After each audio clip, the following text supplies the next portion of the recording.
Eu queria poder pintar o canto dos pássaros.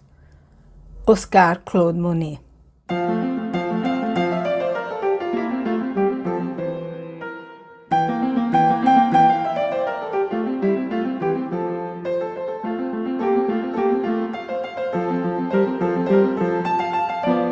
Olá, meus amigos e amigas do canal Sua Arte Conta.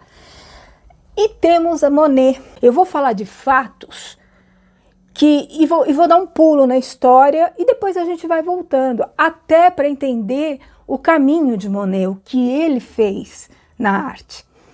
Em 1857, ele perde a mãe.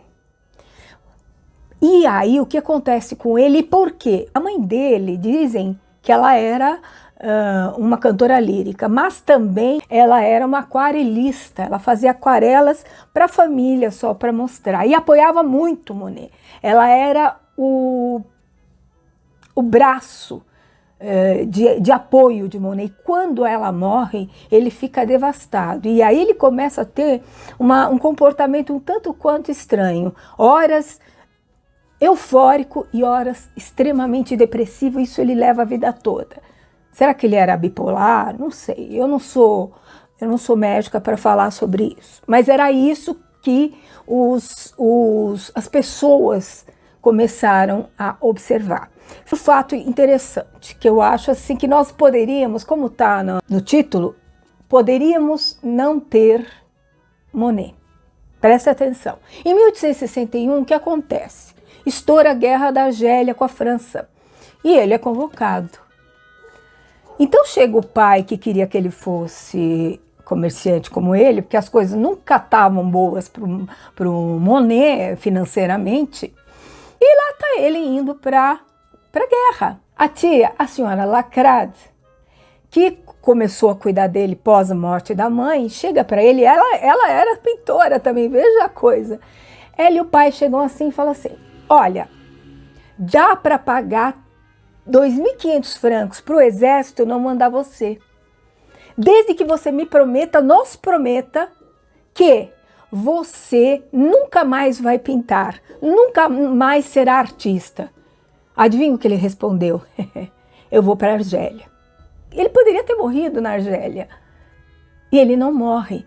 Ele, aliás, lá ele contrai a febre tifoide e ele é mandado de volta para a França, mas assim, ele ia se curar e voltar para a guerra.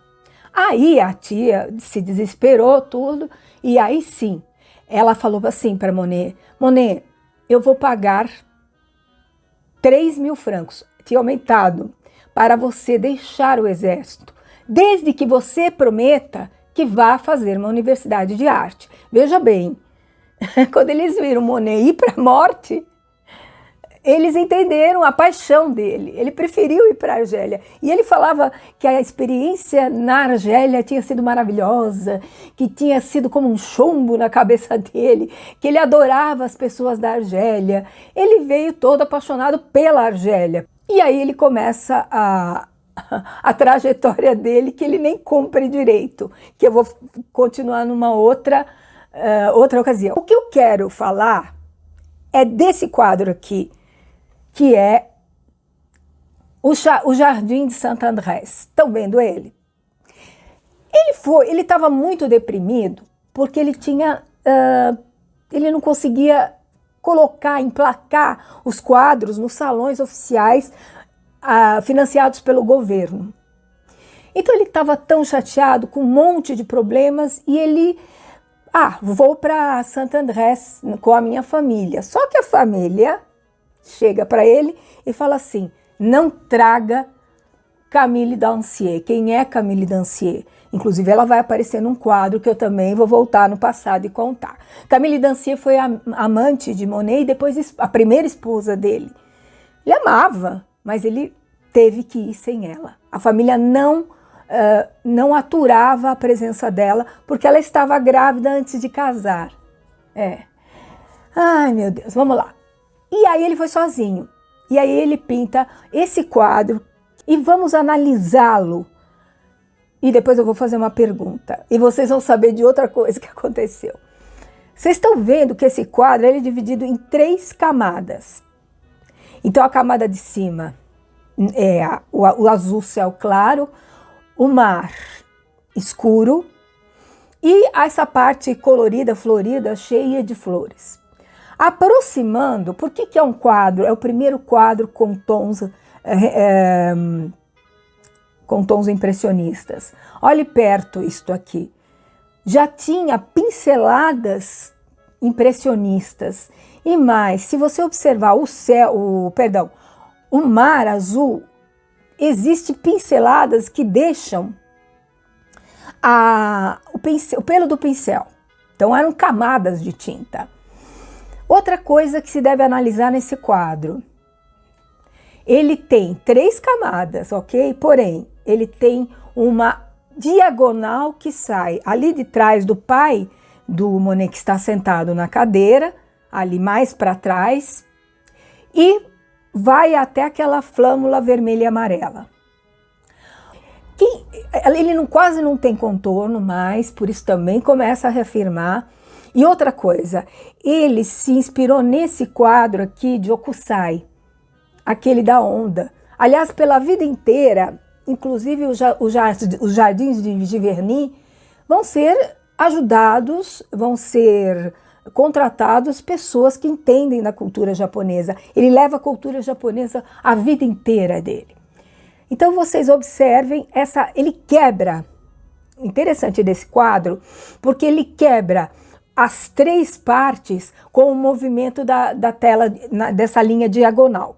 Outra coisa, ele trabalha a luz e o movimento. Como acontece isso? Olhem o céu. O céu já está com algumas nuvens e isso tem alguma razão para estar com algumas nuvens. Outra, o movimento das bandeiras que vão do mesmo lado, né? Que vão do mesmo lado ali nos barquinhos. Tá vendo a fumaça dos barquinhos ao fundo? Dos navios ao fundo? Isso é movimento. Então, enquanto ele tem um movimento da esquerda para a direita, ele faz uma diagonal da direita para a esquerda. Isso é sensacional. Agora eu vou perguntar para vocês. Volte aqui. Ele estava bem pintando esse quadro? Se vocês olharem, ele estava feliz? Parece, né? Tudo muito colorido, férias, verão em Saint-André, mas aconteceu uma coisa. Observe novamente o quadro. As pessoas estão afastadas uma das outras, não há contato. Outra coisa que é interessante, que eu não falei, que a vista é feita por cima. Como é que ele fez isso? Graças à fotografia, que eles começam a ter essa noção. Mas observem a água do mar, escura.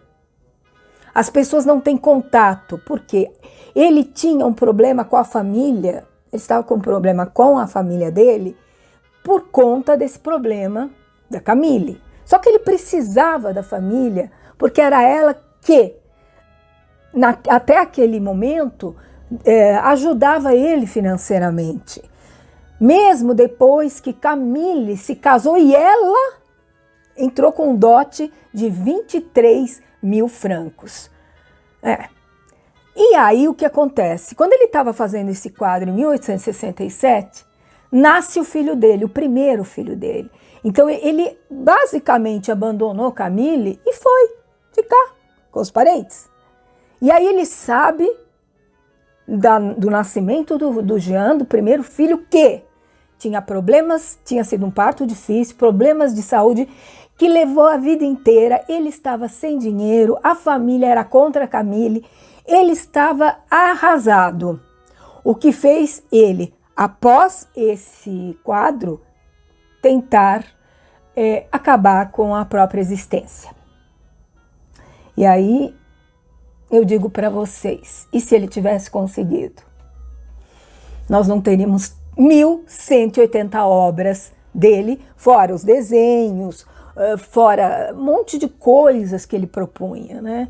Não teríamos a Capela Sistina, como a gente fala, do impressionismo, que é o Museu L'Orange, que eu mostrei da outra vez.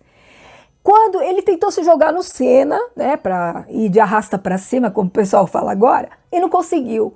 Aí todos os amigos dele, que tinham ficado contra o Salão da França, por ele não ter conseguido colocar os quadros dele, foram ajudar ele, foram dar carinho, dar proteção, inclusive Camille, quem cuidou dele? Camille, com aquele carinho que ela tinha por ele, com aquele amor que ela tinha por ele, e ele recebendo todo esse carinho e apoio, ele se recuperou. É isso que eu queria contar dessa vez para vocês. Não tem muita coisa. E eu vou voltar ao passado para contar mais coisas. Mas Monet, ele tem uma grandiosidade, tanta coisa acontece, mas eu queria contar essas duas coisas por um motivo. Não estão retratados ou em bibliografias e etc. São poucas bibliografias que contam a tentativa dele lá de se jogar no Sena. Eu acho porque até 1970 era um tabu a depressão, um tabu um monte de coisa. Você era considerado louco e acabou. Eu fico pensando se Van Gogh não tivesse conseguido. Nós teríamos tantas outras coisas. Ou será que Deus quis assim?